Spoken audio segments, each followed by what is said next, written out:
Good morning, everyone. Welcome. We welcome you this morning to the Unitarian Universalist Fellowship of Northern Nevada, where it is our mission to grow together in love, faith, justice, and joy. My name is Xiomara Rodriguez, and my pronouns are she, her, and ella. Don't forget the Spanish. I am going to be your worship associate today, and I am really, really happy to be here today.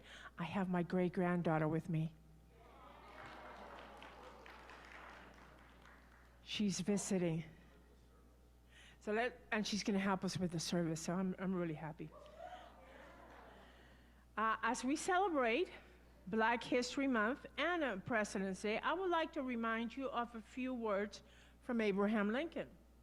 You cannot escape the responsibility of tomorrow by evading it today. You must remember that things legally right are not morally right. Those who deny freedom to others deserve it not to themselves. So, with these words in mind, I would like to welcome you all here, no matter where you are today, if inside of the sanctuary or in the airways. Hi, Zoom! We welcome you.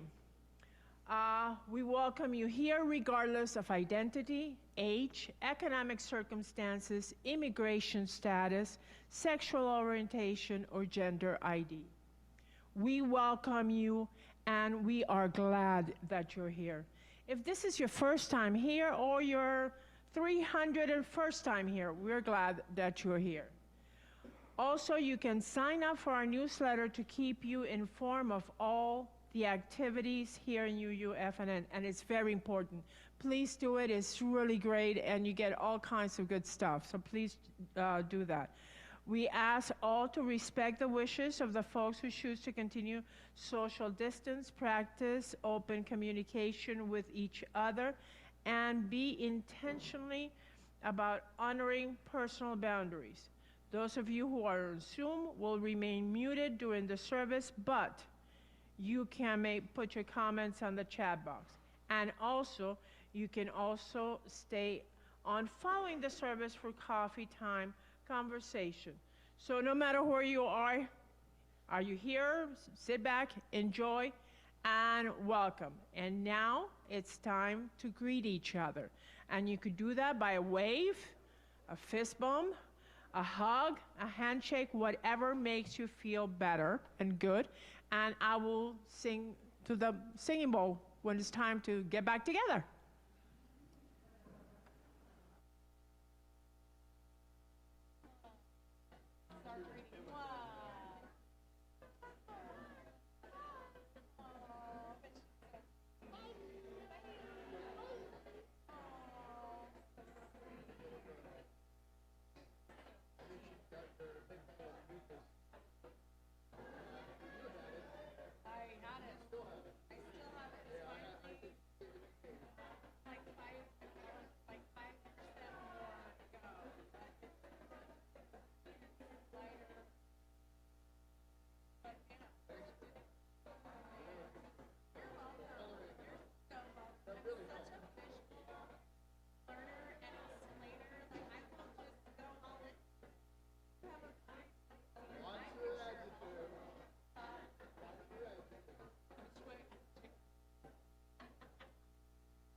Now let's go and sit over there and wait for Mr. Bill. Come on.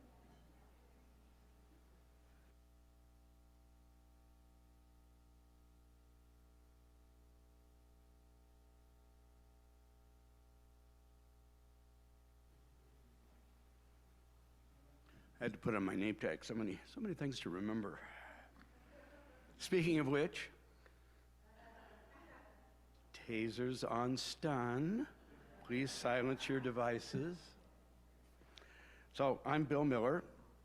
Pronouns he and him, personal passions, social justice, and climate change. Hi! Xiomara and I are tag teaming today. So at the moment, she's a worship associate and I'm a worship leader, and then we switch back and forth. This will be fun. Speaking of worship, this is our call to worship, which at UU can mean whatever you want. UUs are not dogmatic or catmatic. For me, our call to worship means slipping out of Chronos time, also known in the West as chaos time, into Kairos time, or the eternal present moment. The poet Rumi explains this nicely. Out beyond all notions of right doing and wrongdoing, there is a field. I'll meet you there. So let us all meet there and begin our service with Xiomara and Sadie. We are going to light the chalice.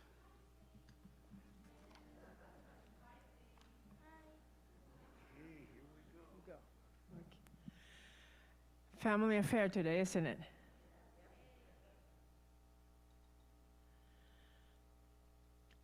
Love is the spirit of this church, and service is its law.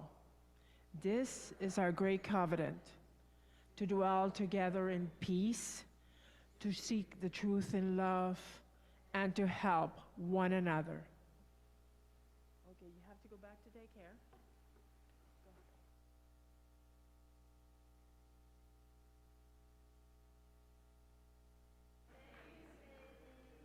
Could you please rise as you're willing and able and sing along with Come?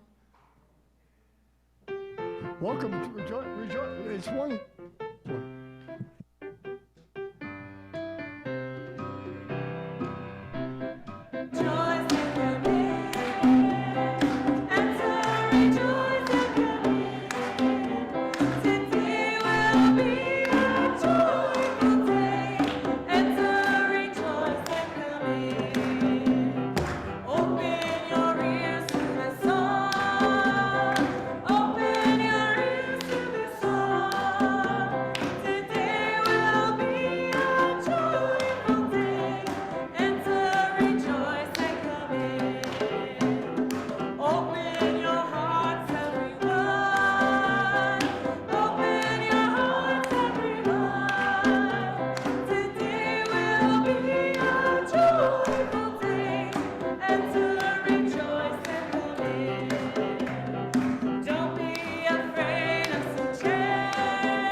I love that song. It gets you ready for the day. We have come to the part of the service, the offering, our financial contribution to this congregation that comes from the sacrifice and hard work of everyone. We are grateful for this and committed to ensure the funds we collect do a greater good for ourselves and our communities. May there be an offering to sustain the growth, the life, and mission of this congregation. May we give in love and hope. For those who are physically here, the basket is going to be passed. But if you want to, and you're here, or on Zoom, You could always text at 73256. Even if you're here or on Zoom, you could do it. Putting FNN in the message box and hit send and then follow the instructions. If you want to, you could always write a check and mail it in, and you will be mailing that to 780 Del Monte Lane, Reno, 89511, or you could sign up for automatic donation. The form is online, fill it out, and we could do it that way. That's the way I do it. It works. Here in FNN, each month we also give an opportunity to share our generosity by sharing with a designated nonprofit. The Share the Play collection for February 2023 will benefit the Red Dress Powwow, which is scheduled for Friday, March 24th at the Boys and Girls Club in Reno. The work of this event is to support Indigenous issues and specifically family of missing and murdered Indigenous women. The Red Dress Powwow will bring awareness to the community around Indigenous issues. Money that we donate will help the cost of the event. Thank you for your support. Now let the offering begin.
Hi, Mr. David.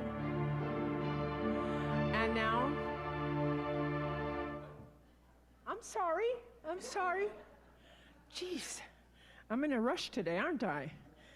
And now, could you all please help me and David bless our offerings to the work of this fellowship, which is helping more people grow in love, faith, justice, and joy.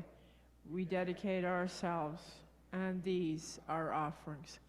Miss Jackie, would you join us up here, please?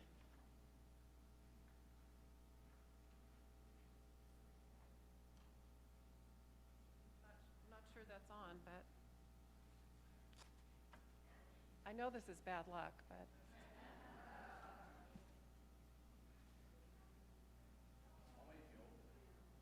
well, it's not going to let me do it, so I'll just pretend. Good morning and welcome. Hi. It's good to be with all of you today. I felt like I've been under a cloud the last 3 years. I don't know about the rest of you, but it's kind of been like that. So I brought my umbrella, just in case. And recently in my personal life, the cloud continued for the last couple of weeks. We were gone for a month. Our last night in Modesto on the way home, our less than a year old expensive e-bikes were stolen off the back of our truck. It was just like, what?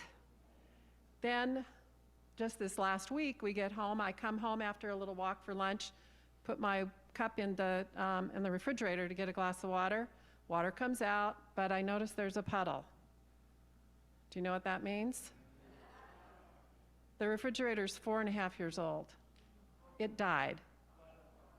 So we threw away all the food in the freezer. So I'm hoping that the light is coming on and that I won't need this. So the other thing that's happened the last couple of weeks, as I mentioned last week, as president-elect, I am the chairperson of the Stewardship Committee. I think if every day went by, there was yet another glitch in the online pledge form, the pledge form that wasn't the pledge form that we passed out last week. It just kept rolling in. And as I'm sitting here realizing this morning, I went to the fabulous forum talk with David Gamble, which was excellent. Thank you, Kevin and David. Do we get to see it on Zoom, on YouTube? Tuesday, awesome. If you didn't go to the forum, look on our UUFNN YouTube channel on Tuesday and watch it. David is an excellent speaker, did a great job. I knew him when he was in high school and middle school, so it was a bonus for me to be there today. I realized, though, I forgot to pick up the pledge forms, and I'm not really sure where they are. So, just keeps rolling in. For a while, the submit button for the pledges didn't work. You couldn't see it. But we've got that fixed.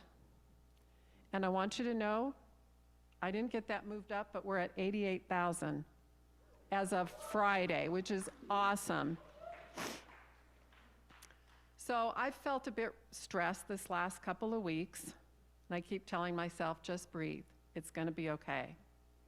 I'm also reminded that we might like to think sometimes that we're superhuman.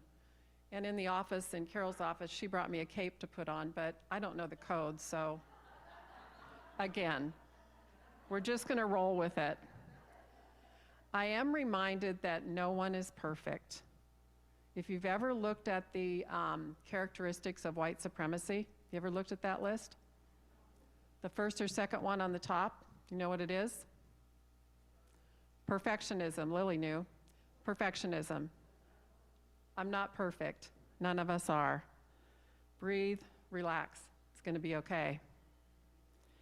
So I think the clouds are parting here at UUFNN, and we're shining our light, as it says here, actually as it says up there. So I think we're good. I know we're good, actually.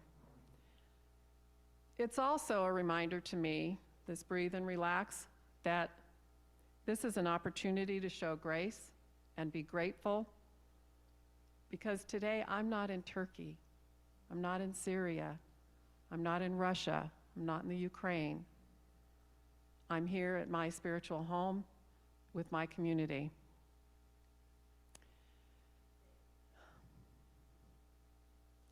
So as you know, we're doing our annual pledge drive, and I imagine some of you have questions about what will. So Bill's helping out. He's the understudy for the understudy, and he found out about 5 minutes ago. And I have questions. And okay, so we'll just share this here. Okay. So I imagine some of you have questions. I know you want to know what happens to the money when you pledge. I want to know what happens to money when I give money to an organization. What are we going to do with that pledge money? So I polled a few of our members, and they had some ideas. And Bill's going to tell us some of those questions they had. Well, one congregant or more thought we were planning to buy a yacht for Karen and Sue to sail off into the sunset as they enter retirement. Love it. Money well spent, right? Right? Wow. I know Karen and Sue, and we all love Karen and Sue, and we would love to send them on a yacht trip. That would be fabulous. But our staff work hard all week long. Our minister works about 60 hours a week. And I think our other staff work almost that much. They work hard all week long to provide a place for us to connect, explore, and grow. When the board and our finance committee know how much money folks plan to donate, They can plan for the staff expenses as well as our faith exploration programs. So someone else from the social justice community thought we were raising money for kayaks. For the congregation, you know, we certainly can't afford a yacht, but maybe kayaks for us or Karen. Well, as I told you last week, I love to kayak, and wouldn't that be great if we had a cache of kayaks here for us? Karen and Sue, if you didn't know, they also kayak. They often do a trip around the lake, like Tahoe, every year. But no, we're not raising money for kayaks.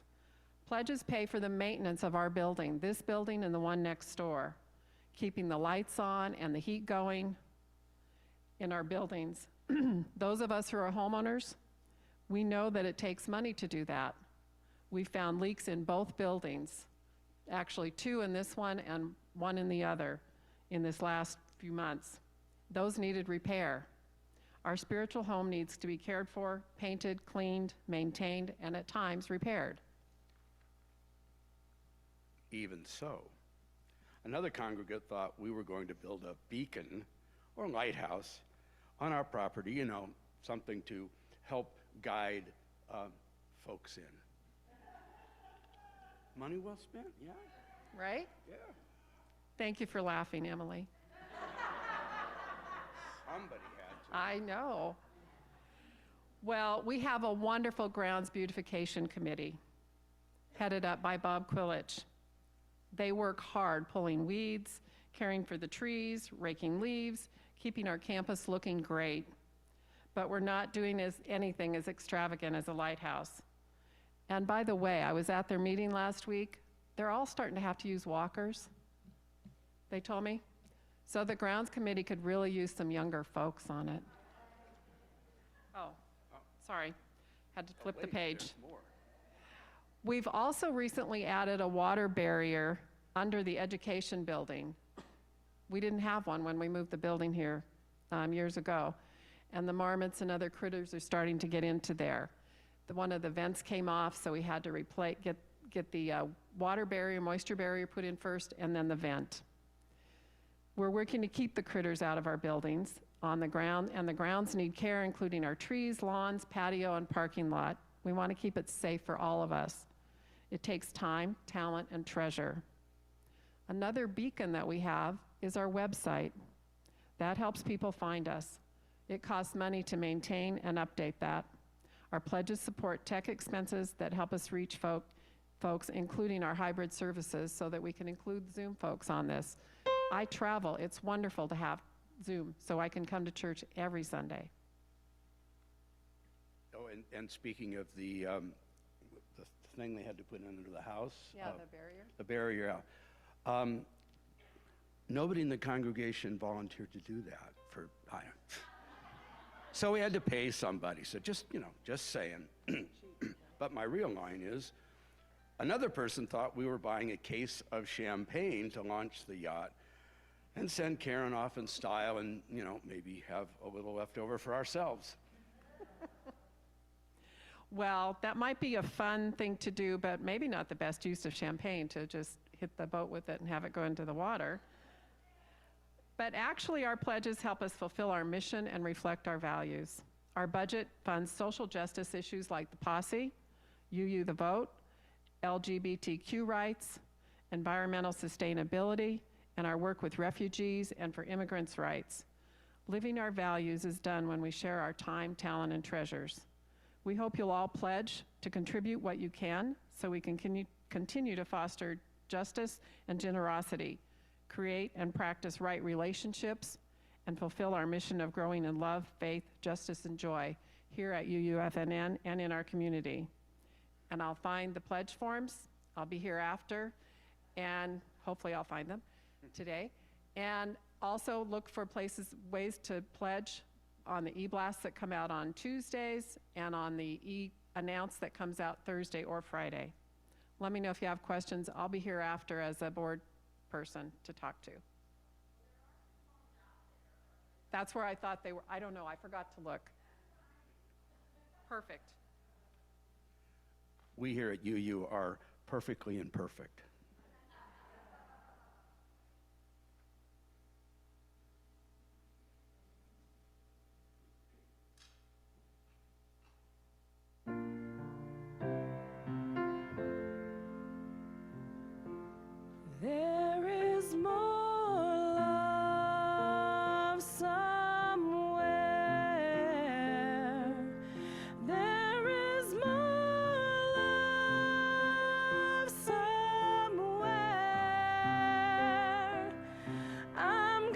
keep on till I find it.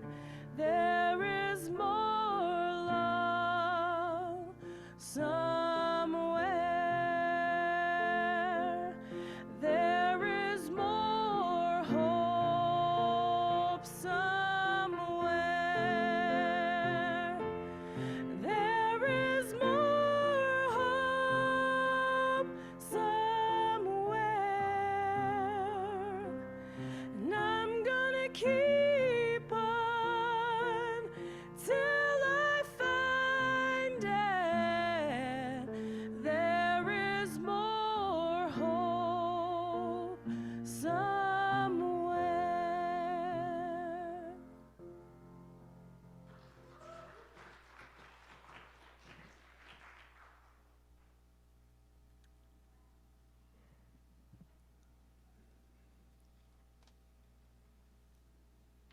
If you went or are going to college, you learned or will learn a bunch of new words. Some as technical jargon, some as markers to profound concepts. I think we generally keep a few of them and the rest fall by the wayside. My personal favorite word from grad school was antinomy. And for me, it's been a keeper. Antinomy means that behind and opposite every capital T truth is another truth. In other words, paradox. Or duality, if you prefer. Always an opposing concept or force to anything in our world. If there is love, there is hate. There is wealth, there is poverty. In the mystery of these pairs, there sometimes seems to be a subtle but dynamic consciousness that by increasing one, its opposite increases. Action, reaction, very mysterious, even elusive. The theme of today's President's Day service is paradox. Specifically, the paradox of building a new country on radically noble ideals, freedom and equality, and financing it with base brutality, hereditary slavery, systemic racism. Could they have been separated? Can they ever be separated? We don't have the answers, and they may not exist as independent entities. Xiomara and I are going to offer up a brief exploration of two pivotal American presidents, George Washington and Abraham Lincoln, and how paradox is deeply entwined in their aspirations and actions.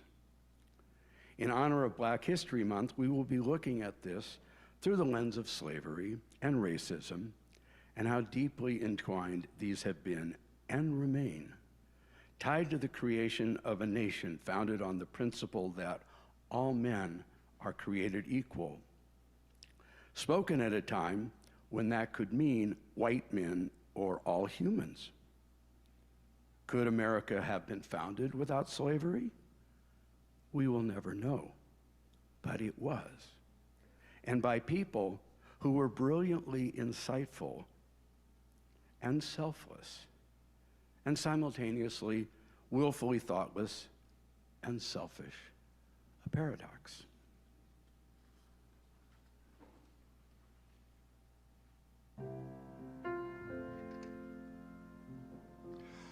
There is more love, hope somewhere. There is more hope somewhere.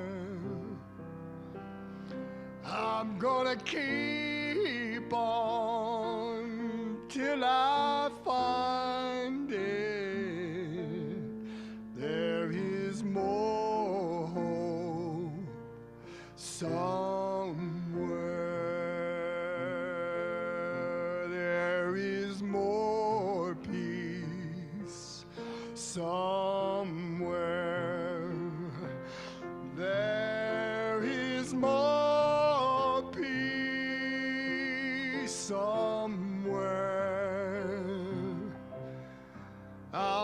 gonna keep on till I find it.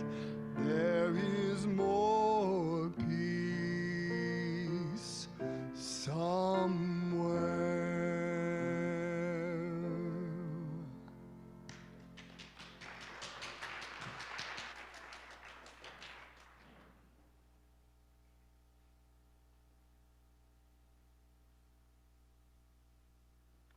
Wow. So, Washington and Paradox. I think most of us have heard that George Washington, as a child, after chopping down a cherry tree, confessed to his father that he had done it. Remember, he could not tell a lie. Of course, that's an American myth, like the one about the happy-go-lucky slaves on southern plantations. No, the truth is Washington told his father his young slave companion had done it and was whipped bloody while George finished his homework. Okay, I just made that up. My own personal myth, but sometimes myths, even sarcastic ones, reveal deeper truths.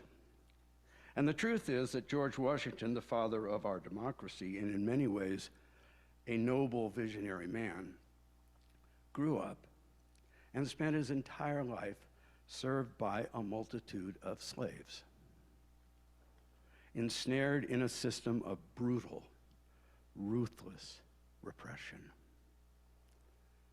This is the classic paradox of the American experiment.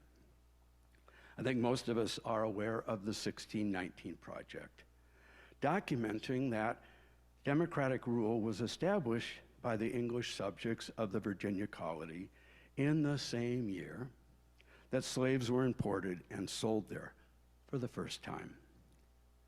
Democratic rule as an absolute right for some, slavery as natural law for others. Washington was born into that colony in 1732, 113 years later. By that time, slavery was so entrenched as to be commonplace and even common sense.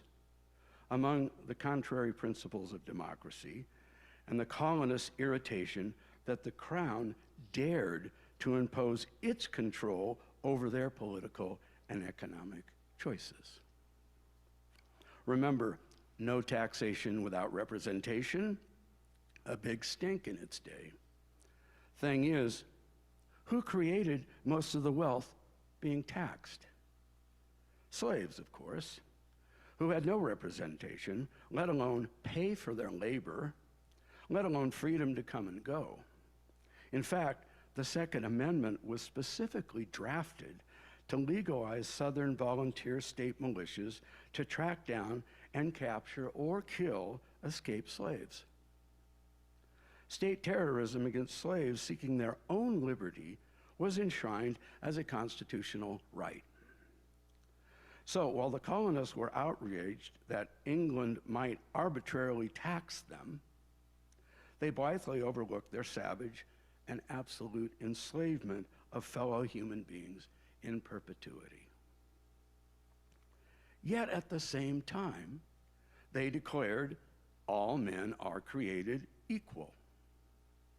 The unspoken catch being that some men aren't really men, and that we, the declarers of inalienable rights, get to decide which is which. That is not to say Washington was not untroubled by this self-serving, absurdly irrational paradox, or that he never evolved in his thinking. He did over time. He had become a slave owner at 11 when his father died, leaving him in charge of the 280-acre family farm. His slave holdings then grew dramatically when he married Martha, the widow of a wealthy planter, who added another 84 slaves to his holdings. It was during the Revolutionary War that Washington was confronted by challenges to his limited life experience. He traveled to successful farms run without slaves. He witnessed the skill and bravery of black soldiers fighting in the Continental Army. And due to his growing awareness, as his last act, he freed all his slaves at the end of his and his wife Martha's life.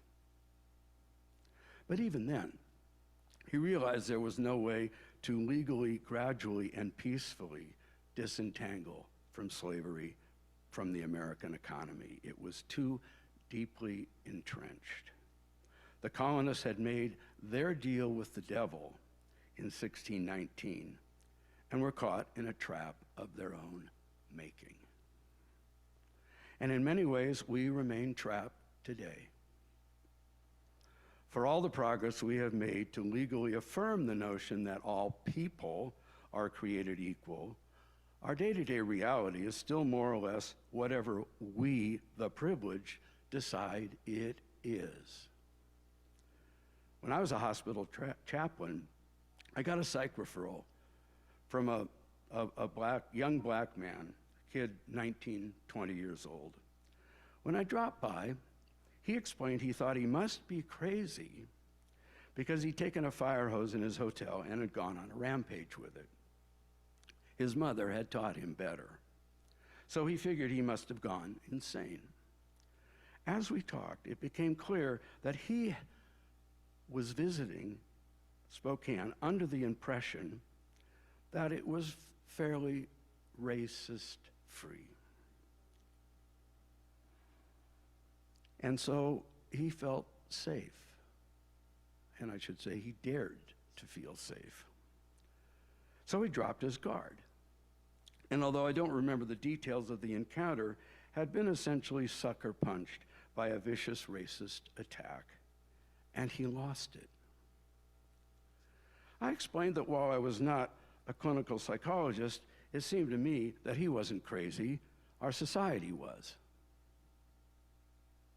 And while it's not okay to rampage with a fire hose, it's not a sign of insanity if you break under the weight of relentless oppression.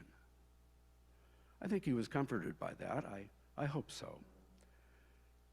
Because here's the truth of our enduring white privilege. We can treat other people equally until we decide not to.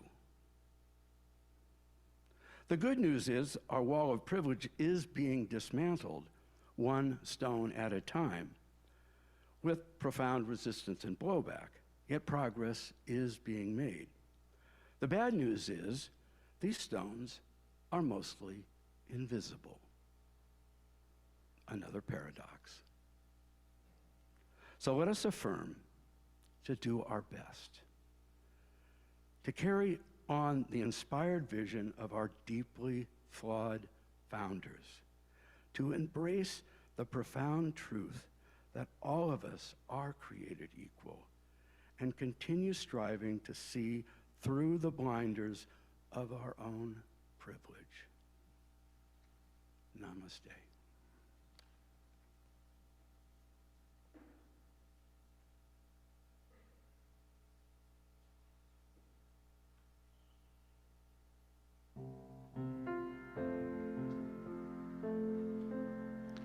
There is more peace somewhere.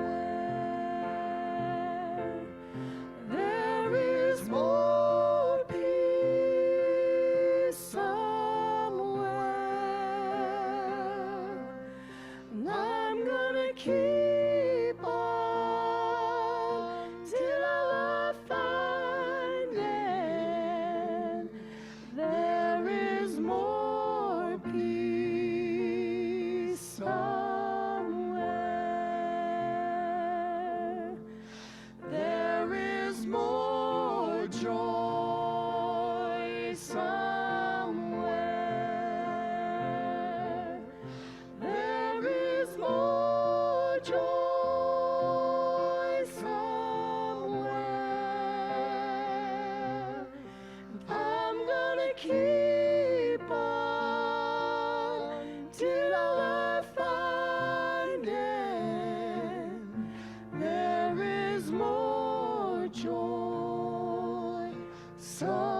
There are many things that I can say about Abraham Lincoln and slavery, but I think he said it best himself.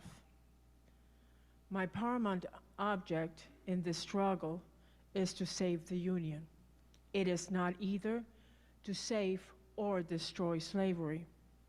If the Union could be saved without freeing any slaves, I would do it. And if I could save it by freeing all slaves, I will do it. And if I could save it by freeing some and leaving some other alone, I will also do that. What I do about slavery and color race, I do because I believe it helps to save the Union. And what I forbear, and I forbear because I do not believe it will help save the Union. This is Lincoln's, in his own words, the man and his own paradox. As we celebrate President's Day and Black History Month, I find myself reflecting more and more on Lincoln. I have always found Lincoln to be a very interesting man. His path to the presidency was not a common one, but all in all, he was an exceptional man. I really do believe he was the type of person that could read a room. And when he walked in, he tried to understand the nature of man. It was said that on his deathbed, someone said that now he belonged to the ages because the assassination occurred on Good Friday. Some people declared Jesus died for the world. Abraham Lincoln died for the country. Thus, his posthumous growth of his reputation was influenced by the timing and circumstances of his death, which won him a kind of sainthood. This is very interesting, especially for a man that believed that slavery was morally wrong, but also understood that slavery was sanctioned by the highest law in the land, the Constitution. He tried to understand that some of the nation's founding fathers struggled with the issue of slavery and how to address it. He also understood that the issue was not explicitly written in the Constitution, but they did include key clause protecting the institution, including the Fugitive Slave Clause and the 3/5 Clause, which allows some southern states to count enslaved people for the purpose of representation in the federal government. In Lincoln's speech in Peoria, in Illinois, in 1854, it was maybe at this moment that Lincoln presented more clearly than ever his moral, legal, and economic position to slavery. And here we see the dilemma for then admitting that he did not know exactly what should be done about it with the political system. Very big dilemma.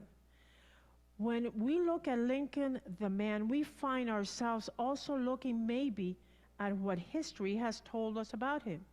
In the midst of the Civil War, the Washington Chronicle found a resemblance between him and George Washington. In their sure judgment, perfect balance of thought and sound faculties, a great calmness of temper, great firmness of purpose, supreme moral principles, and intense patriotism. But Lincoln's internal conflict was great. It is believed that Lincoln saw himself as working along the side of abolitionists on behalf of the common anti-slavery cause, but he did not count himself among them. Only with the emancipation and with his support of the eventual 13th Amendment would Lincoln finally win over the most committed abolitionists. One of his biggest conflict was the fact that Lincoln did not believe black people should have the same rights as white people. I will repeat this. Lincoln did not believe black people should have the same rights as white people. Lincoln truly had problems and argued that the Founding Fathers' phrase, all men are created equal, applied to black and white people alike. This did not mean he thought they should have the same social and political rights. The paradox of the man that later would be known as the emancipator. During his September 18, 1858 debate with U.S. Senator Stephen Douglas, it was at this time that Lincoln made his position very clear about slavery. I will say then that I am not, nor ever been in favor of bringing about in any way a social and political equality of the white and the black race. He continued and said that he opposed black people having the rights to vote, to serve in jury, and to hold office, and intermarry whites. Later on, he clarified his position by saying, what I believe is that, like all men, black men have the right to improve their condition in society and to enjoy the fruits of their labor. In this way, they were equal to white, and for this reason, slavery was inherited unjust.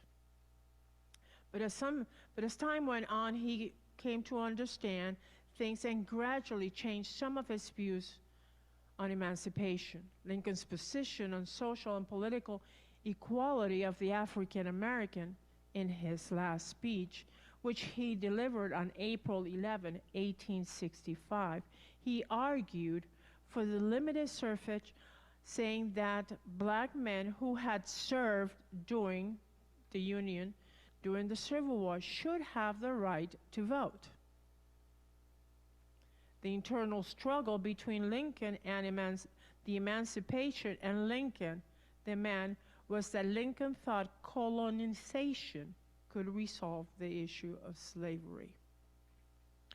Throughout his life, for much of his career, Lincoln truly believed that colonization, or the idea that the majority of the African American population should leave the United States and settle in Africa or Central America, was the best way to confront the problem of slavery. Let this settle in our minds. The idea that majority of the African American population should leave the United States and settle in Africa or Central America was the best way to confront slavery. Lincoln openly stated that in his first instinct would be to free all the slaves and send them to Liberia, the African state founded by the American Colonization Society in 1821. While working on the draft of the preliminary Emancipation Proclamation in August of 1862, he still believed that given the difference between the two races and the hostility attitude of the white people towards black people, it would be better for both, therefore, to be separate. Of course, the idea did not go well and provoked great anger among black leaders and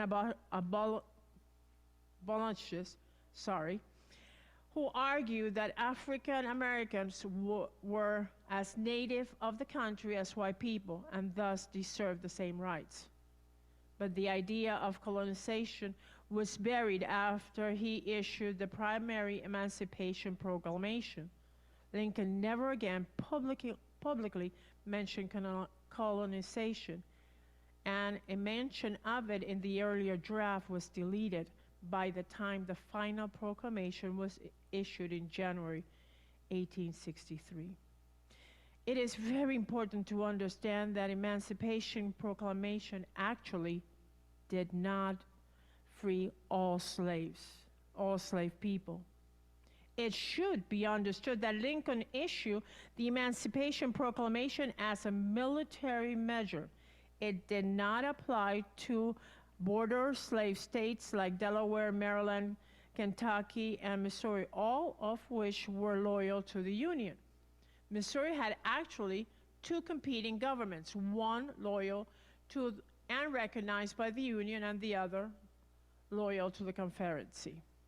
Lincoln also exempt selected areas of the Confederacy that had already come under the control and in hopes of gaining the loyalty of the white people in the states. So in reality, the Emancipation Proclamation didn't immediately free a single slave person, as the only place it applied were to the federal government had no control, the southern states currently fighting against the Union.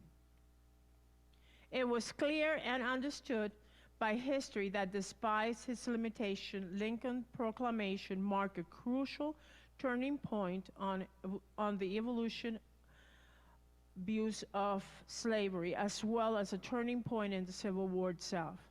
By war's end, 200,000 black men would serve in the Union Army and Navy, striking a mortal blow against the institution of slavery and paving the way for eventual abolition by the 13th Amendment. Lincoln paradox became more evident after his death, for Lincoln became a myth as well as a man. He was the legend that eventually grew into a god. He is old Abe and at the same time a natural gentleman. He is honest Abe and yet being a superhuman, shrewd and cunning. He is also Father Abraham, a wielder of authority, the supporter of the weak, and he is an equal, a neighbor, a friend. But there is a malevolent Lincoln as well. And to many in the Southern, from the time of the Civil War, and to some conservative critics today, Lincoln was a wicked slayer of liberty and states' right, and the father of all controlling national states. Yes, Lincoln was and is a paradox, but he was also a man that evolved and grew and tried to understand the political and human time he lived in. As we celebrate Black History Month and President's Day, always remember our first principle, the inherent worth and dignity of all people. Because us as Unitarian Universalists believe and work towards the inherited worth of all people rather than the inherited flaws in humanity.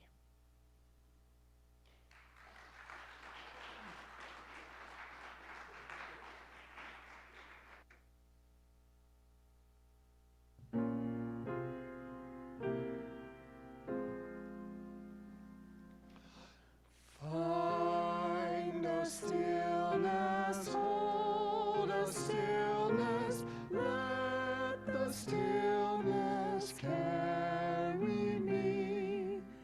Find the silence, hold the silence, let the silence carry me. In the Spirit, by the Spirit, with the Spirit giving power, I will find true harmony.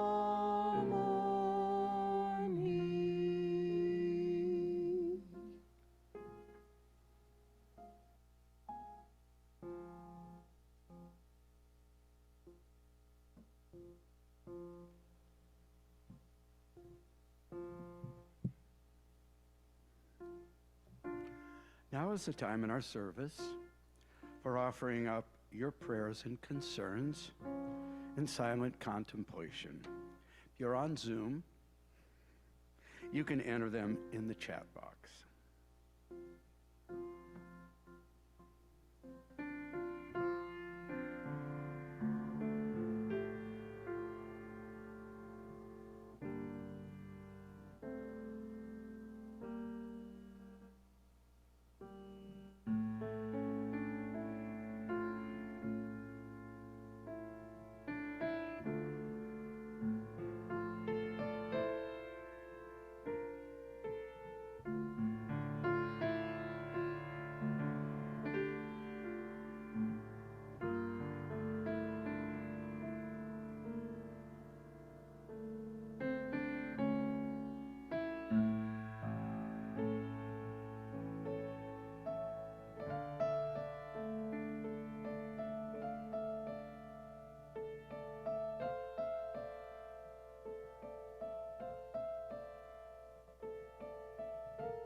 Thank you for sharing.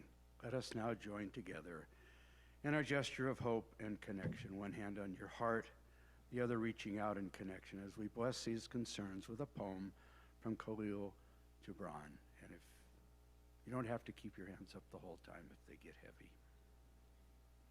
Love one another, but make not a bond of love. Let it rather be a moving sea between the shores of your souls. Fill each other's cup, but drink not from one cup. Give one another your bread, but eat not from the same loaf. Sing and dance together and be joyous. But let each of you be alone. Even the strings of the lute are alone, though they quiver with the same music.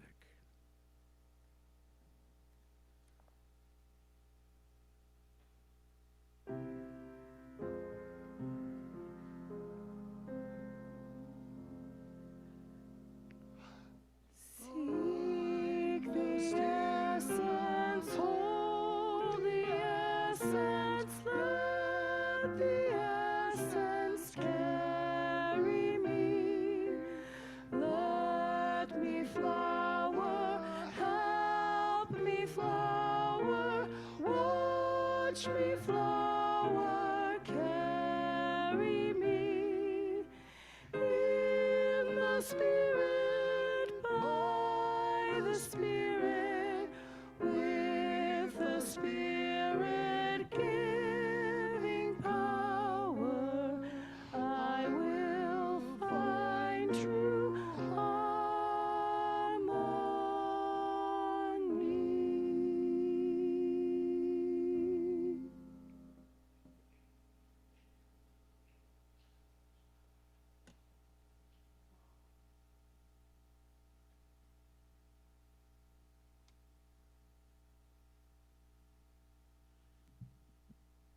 So now we get some announcements. But before we do that, I want Bill to share his story about his tie with us. I have been enthralled with his tie, so give me that, please. Yeah, pretty fancy tie, huh? Yeah, well, it is, and yet there is so much more. I bought this at a museum exhibit in San Francisco when I was doing my clinical training. So once upon a time in the 20s and 30s, in a little tiny, completely isolated delta, there was a community of blacks completely isolated from society. The only way you could get to their community was by boat. So they raised their own food and scratched out a living barely. But the women would gather and take the old rags of the clothing that was completely worn out and sew them together into quilts.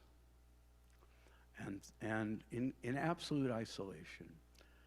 They weren't discovered until I believe it was the 60s or 70s, perhaps even later. And when they were, the art world was astonished and declared, rightfully so, I've seen them, these quilts to be on par with the greatest contemporary art of the 20th century. So Google the quilts of G-Band and your minds will be blown. And so I bought this as a souvenir, as a representation. Yes, and who's announcing? We're both announcing. We are co-announcing. We are co-announcing, so don't go too far. Announcement. The posse, please help them. They need your help. Don't forget them, okay? And now, I'm gonna move to the side and I'm gonna let you take over. Yeah, people are hungry out there. Okay, so thank you for joining us. If this is your first time, you can learn more about connecting with UUFNN here on this slide. Is that true? We didn't rehearse this part. Or not. Just go to uufnn.org. And if this is your second or third time with us, tough. You're on your own. Suck it up. Just kidding. Ask anyone in this congregation of gifted teachers and conversationalists. To receive our weekly email and other updates from UUFNN, click on the link of the contact card in the middle of the page. I sure hope that's right, because I've never tried it. If you need help with Zoom or other support, or know of someone who does, or know someone feeling isolated who may need connection, contact Carol Sorensen at, the AT at, office@uufnn.org. After the service ends, please stay online for our informal virtual coffee hour. You'll see an invitation appear on your screen to join a breakout room. If during coffee hour you need help, support or questions answered, please press the help button in your breakout room.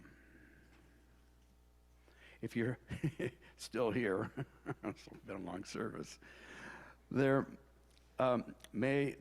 should be coffee brewed. Is that true? Yes, yes. Hang out, take a walk in the Memorial Labyrinth Garden, or just be with friends and enjoy the day. But wait, there's more. Let's enjoy the closing song led by Bill Quinby and friends, Spirit of Life.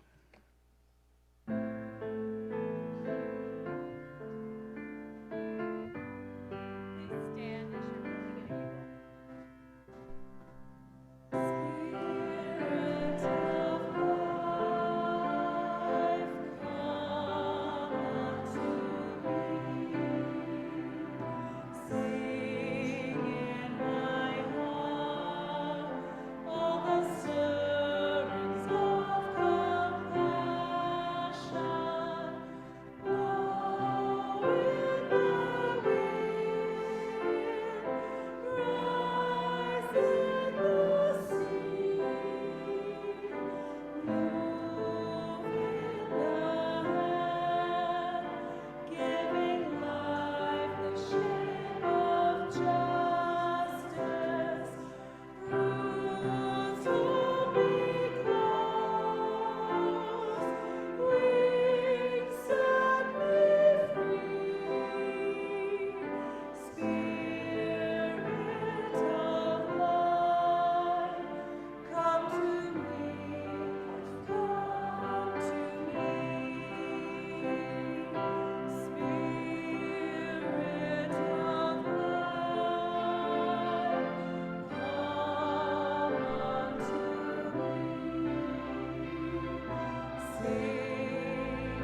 tingles.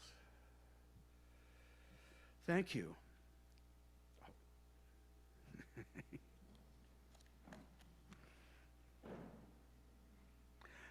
Thank you for coming out or tuning in.